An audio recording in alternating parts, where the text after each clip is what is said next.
Hey everybody, this is Final Film Productions back with another Terminator Dark Fate video, and today I shall finally review Terminator Dark Fate and give my opinion. As you know, I've been pretty mixed on it up until now, but I'll let you know what I really thought. This video, for people who haven't seen it, the first part will be a non-spoiler section of it, and then the second part will be a full spoiler section. So at the bottom of the screen it'll let you know which section it is, and I'll give you a warning if you want to stop watching the spoiler section. So I'll get straight into it. The first question, you ask any person that's seen a movie, did they like it? This movie, the problem with this movie is it does a lot of good stuff, but then it undermines it in other areas that kind of ruins any of the good work, any of the improvements over the past few sequels that didn't really work with people. Dark Fate, the first 5 minutes really ruined the movie for me. I'll go more into that in the spoiler section. Once those 5 minutes were up, the movie started to kick in. It started to introduce new characters. The question I had going into this movie, would this be, which would be the real Terminator 3 for me? Is this the real Terminator 3, or is Rise of the Machines still? We're being told that this is the real Terminator. We're being told that forget about all the other movies, but in my opinion, Terminator 3 was Terminator 3, and that was Rise of the Machines. This movie wants you to ignore all the other movies, but some of the decisions in this movie just stop me from doing that, stop me from getting on board with the movie, because this movie, the action is very solid. There's violence, there's blood, there's cursing, but it doesn't feel quite as it feels a little bit forced. The cursing does feel very forced. You get the opening, the very opening scene. It's not a spoiler, but we see audio and video of Sarah in the mental asylum from Terminator 2, and her acting and her the script there is just so much better than anything in this movie, and it's a little bit like the end of Dumb and Dumber. The Dumb and Dumber sequel that came out there a few years ago, where at the end credits of that movie it showed you the original, and you just seen the big level of quality difference in both of those movies. And Sarah Connor's character in this, it definitely does feel, it's good to have her back. And Linda Hamilton in moments does terrific stuff, but I feel like her character is more of a over the top kind of shell of the character she was. It's of course much better than what they did with her character in Genesis, which was miles off the character. But in this, you never quite feel it's the Sarah Connor, and that's not down to Linda Hamilton. There's moments where she's just terrific in it, and she really nails that character, but there's other moments, I would say it's just not fleshed out enough. There's not enough time given to it. The movie keeps barreling ahead, really fast paced. There's no time for character development. We know very little of the new characters in Grace and Danny's character. We know very little about the Rev 9 other than what we just see. Even Arnold's character is kind of rushed through, and his explanation for why he's doing the things in this movie aren't explained that well. So again, you get to the end of the movie and they're explaining a little bit more, but again, you fail to really care about these new characters. You care more about Arnold and Linda because those were fleshed out, and those characters from the first two movies. The new characters just don't feel that fleshed out. The action is good, solid in places. Near the end it starts getting very Genesis-y. I don't think that's a word, but it starts to feel a lot more like Genesis near the end, where the CGI starts to go into overload, and all sense of realism and all sense of practical effects and doing it in camera are all gone. That's what Genesis did poorly, and this starts to do it near the end. But the action again isn't that memorable. There's no action scene like the bike chase in T2 or the crane sequence in T3.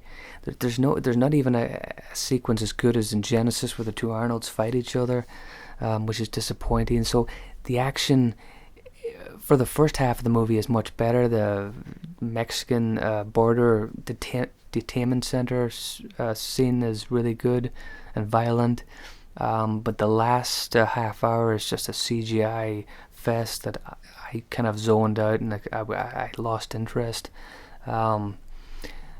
So I'm going to finish the non-spoiler section here, and I'm going to kick into full spoilers. If you don't want to know about that, if you want my just summation before I go into that, I was disappointed by the movie. It backed up a lot of my fears about the CGI and the blandness of some of the new characters, but I'll get into more of that in the spoiler section. So this is now the spoiler section of the Terminator Dark Fate review. We got to get straight into it. The big talking point, the thing that fans have been debating for the past few months is, what were they going to do with John Connor? Were they going to bring Edward Furlong back? The answer is no, they don't bring Edward Furlong back. James Cameron, I assumed he was doing this, and I was hoping that he wasn't doing this. He was giving false hope. He was, in a sense, when he said Furlong was back, he was right, because I think they record his audio of some of his lines. I think Furlong did those, so technically Furlong's back. But he knows what he was doing. He knew that people really thought that we're thinking that Furlong was going to actually be in the movie. He isn't. They kill him in this movie. They kill John Connor in the first 5 minutes, and for me, it was one of the most disrespectful and embarrassing moments in movies I've seen in a long time. They take this character that people love, and within the first 5 minutes, they just get rid of him. And by the end of the movie, the reason they're doing that is to just replace him with a completely different character, to do the same thing. So they've killed off a character that's iconic, that people love, in John Connor and in Edward Furlong, the actor. And they just got rid of them for no real reason other than to jumpstart this new kind of rebooted direction of the franchise they want. They try to send tributes to John by saying there's a line in the movie for John that's said by Arnold's character, and that's supposed to be a sort of a respectful kind of nod to John Connor, but it just seems like they're forcing the issue, that they're trying to butter up the fact that they've killed off this character for no other reason than to just replace it with a female character. And to be honest, it doesn't matter what the gender of the new character is. They could have put in a new male character and it would have sucked as well. Why would you do this? Why would you get rid of a character that people loved for no other reason than to just replace it with a completely separate character and do the same things over again? There's a terrible moment at the end where Sarah Connor actually says, when she finds out why Danny Ramos' character is important, she goes, "You are John," or "You're John," as if to say that it's so out of character. Her character is accepting that this new character, they're trying to get the audience to accept as well that this new character is the new John Connor. It's just embarrassing. Who agreed to this? James Cameron, as people have said, has always lambasted the fact that franchises get rid of beloved characters, and John Connor was a beloved character, is a beloved character, and they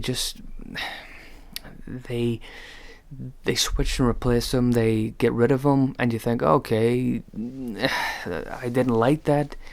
But had they explained it and had good reason for it, but they don't. They're just rehashing and they're redoing it with a new character for no reason whatsoever. And it's just, that's the part that ruined it for me.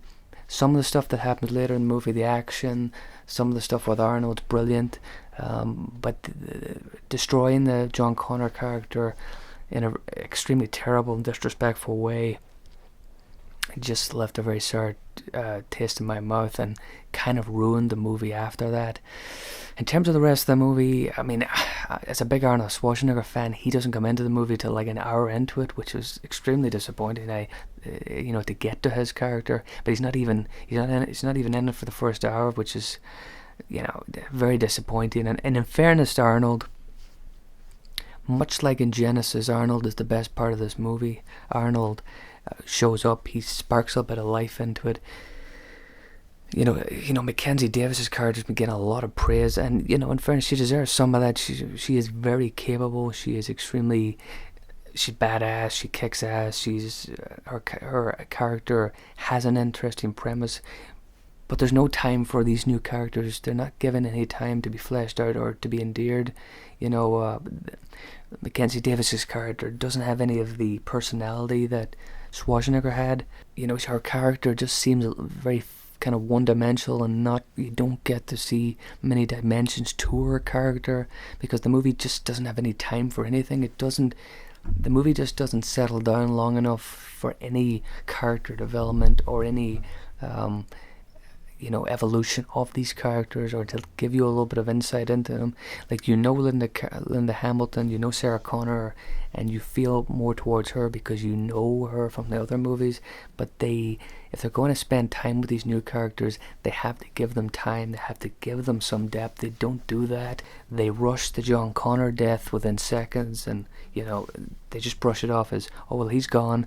Who cares? The disrespect in the movie is the main problem, because the action, as I said earlier, is solid. It's for the most part it's solid, and they do some good. The violence being brought back and the blood and stuff, it's good to see that back. But the last half hour is just, the plane sequence is just a CGI over the top mess, in my opinion. In terms of where does this movie land in the six movies, I mean, for me, T2 is the best. After that, you probably got to say T1. I would say, what is the third best Terminator movie? That's the big question that people will put now when they look at these 6 movies. I think the third best Terminator movie is Rise of the Machines. It's a very flawed movie, but it's a better movie than this. To me, this isn't the real Terminator 3. Terminator 3 came out. Rise of the Machines was that movie. James Cameron might try to pretend that, or try to get people to say that this is the real sequel. But T3 was the real was T3. This is just another Halloween reboot thing where they're trying to get more oil out of the stone. After that, Salvation, Genesis, this, I think they're all on the same level. The three of them do good things. Genesis, despite what people will say about it, did good things, but there's so many flaws in Genesis. Salvation did good things, but there's so many flaws. It's a bland, kind of pretty joyless movie for most part.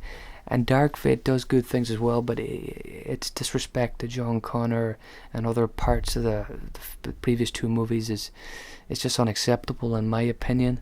The worst part of Dark Fate is that it's when it kills off John Connor, it sort of sullies and kind of diminishes T2. The events of T2, because that entire movie is about keeping John Connor alive.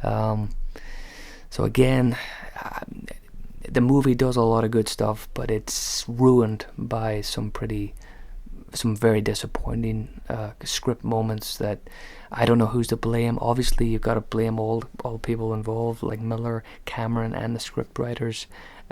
They all have to take blame, and for all the good they did and casting a good cast and getting good actors in there, it was just ruined by the first 5 minutes, which that 5 minutes is a big part of the movie, and They obviously thought it was acceptable. I didn't.